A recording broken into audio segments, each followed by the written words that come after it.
Hey everybody, JCB here in the Awesomeness, and you're watching the Awesomeness YouTube channel. Today we're at the Atomix Museum in fabulous New Vegas. The National Atomic Testing Museum is located in Las Vegas, Nevada, and for a limited time is featuring a new exhibit all about the world of Fallout. Fallout is, of course, airing new episodes right now on Prime Video. Hashtag not sponsored, just a big fan of the show and the games. And I have no doubt this is a tie-in advertising campaign designed to draw more viewers to the show. I tried and failed to play the original Fallout back in the 90s. I just died immediately every time and gave up pretty quickly. And because of that, and the fact that I never really had an Xbox or a PlayStation growing up, I didn't really get into the Fallout games until Fallout 4 came out. I have now since gone back and played New Vegas, which I really love, but my wife, on the other hand, is a much bigger Fallout fan than I am, having played Fallout 3 and New Vegas back when they first came out, and she's also the one who got me into Fallout 4. This girl even plays Fallout 76. Yeah, she's one of those people. As you saw here, the lobby has a few really great photo opportunities, and when you get to the counter, you'll be encouraged to take a picture of the map. You'll also be told there is no videography allowed in the museum, which is fine. Sprinkled throughout the museum's regular exhibits are some fun Fallout props, and whenever one is near, they post one of these signs that tells you to be on the lookout. And if you need a hint, you can scan the QR code to see exactly what it is that you're looking for. I won't spoil all of them, as that's part of the fun of visiting the museum, but it's crazy to see how well some of these props blend in with the real-world relics of the Cold War, like this Grognak comic book. A quarter of the way through the museum, you can enter this theater that shows a short film about the atomic weapons testing process and the effect it had on the Cold War. It's definitely worth watching. There's also a section that shows some before and after photos of JCPenney mannequins that were used in atomic testing to show what people would look like after they had been through the blast of an atomic bomb. There's also a little Fallout lunch pail right there in the back. This is definitely one of the Fallout artifacts that stands out a little more than the others. They have examples of warheads on display and all sorts of equipment that I'm sure was once upon a time highly classified. In this room full of Geiger counters is this really nice Pip-Boy prop that looks like it could be from the show. And in this container of radioactive debris, or as the game might call it, junk, if you look closely, you'll find a cap stash. Unlike most museums, this one has a B-53 thermonuclear weapon that is the size of a car. Then you'll enter the World of Fallout exhibit. This section has videos playing that explain what the game is to the people who probably just came here to the museum for the atomic history stuff. There's all kinds of memorabilia and merch on display, although a lot of this is the kind of stuff you can buy online. There are a couple of really cool production quality pieces like this T-51B power armor helmet and these other Pip-Boys. There are also some interactive displays. I personally think some of the coolest pieces are the ones spread out around the rest of the museum. This is actually not a Fallout piece. This is a real-life Ford Nucleon, a concept car that would run on atomic power. They never went into production due to the impracticality of the technology, but it did inspire the vehicles seen in the Fallout games and show. And this Robco-looking guy is actually a prop built for the 1956 sci-fi film Forbidden Planet. You can clearly see how this guy went on to inspire Fallout's robots.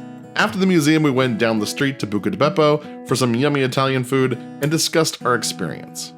So, completely honest, was the Fallout stuff at the Atomic Museum worth driving 3 hours and spending $60 on? 60? 2 tickets, $29 each, so yeah. Oh, I didn't pay $29. What'd you pay? I'm a college student. Oh, right. I paid $15. However, yes, because one, I found it interesting in general for the Atomic Museum, for the actual what it's there for. I think they incorporated it in a clever way. I liked the hidden character stuff because it was like, oh, we're reading and learning or like you said, relearning about some of these things, but also seeing the other stuff that I wouldn't have known about. Like I knew we did underground testing. I didn't know it was there. Yeah. And I didn't know like the intricacies that I did learn from it. The movie was interesting. The one guy's take on it was interesting. I mean, there was a bit, I don't know if it was drastic, but there were 3 different people that were talking about what they thought about being a part of it. And I think all 3 had very different views. Yeah. And I like span the spectrum. Yeah. And I appreciate that. That it wasn't just all wholly one way or the other. patriotism and everything else doesn't matter. Yeah. And then I liked how they cut out the whole other section that was just a tribute to Follow. And I think it's a good thing to bring young minds to it, and that was people my there take. who didn't care about it. I think that's a great way to introduce it. Yeah. Or to fortify what they have maybe learned in school. And getting people in there who might not otherwise ever go there. Absolutely. It's a great way to do we it. saw those two different types of people physically there. Definitely. Yeah. And then I also think in the merchandise world, again, just for the Atomic Museum's sake, like there should be more atomic bomb merchandise. Like some of the things, nostalgic things that are like, oh, the salt and pepper shakers that were shaped into bombs. Like if they would have had those for sale, people might like them. Or like we saw that little canister in the one room. Yeah, the radioactive that just said radioactive containment material or whatever. Yeah. And it was like this big. Yeah, That little would red. be fun. Yeah, that would have been fun to buy. I would like that. Yeah. Yeah, but there wasn't anything that was like, ooh, this is real fun, I'll get that. Right. The only thing I liked out of the merchandise was the candle.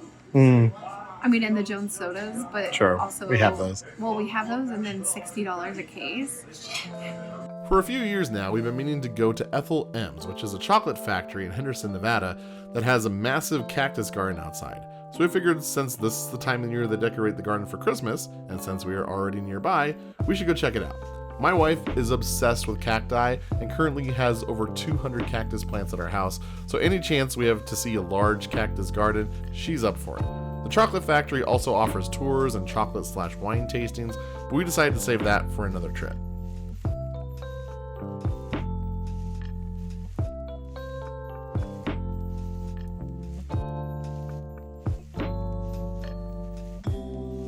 Toward the back of the garden, we have this sort of picnic area with photo ops and a hot chocolate and sweet stand. We grabbed ourselves a couple of cups of hot chocolate, and it was really good. We knew right then that we had to buy some candy before we left. While walking around, we took some photos at some of the many photo op stations throughout the Cactus Garden, and I gotta say, for a $3 entry fee, this was a lot of fun. Next, we went inside the chocolate shop and selected a few chocolates, including a tequila chocolate that is 5% alcohol by weight and was really good. And then we saw this and we knew we had to get it. So did you enjoy the Cactus Garden? Yeah. Me too. It was pretty. It's beautiful. Definitely want to come back Valentine's Day and during the day so we can see more of the actual plants. Yeah. Yeah, less lights. With our chocolates in hand, we decided to call it a night and start the 3-hour drive back home. If you enjoyed this video, be sure to like, comment, and subscribe. And until next time, keep being awesome. Are you cool, Bobby? Can I see? Show me that you're cool.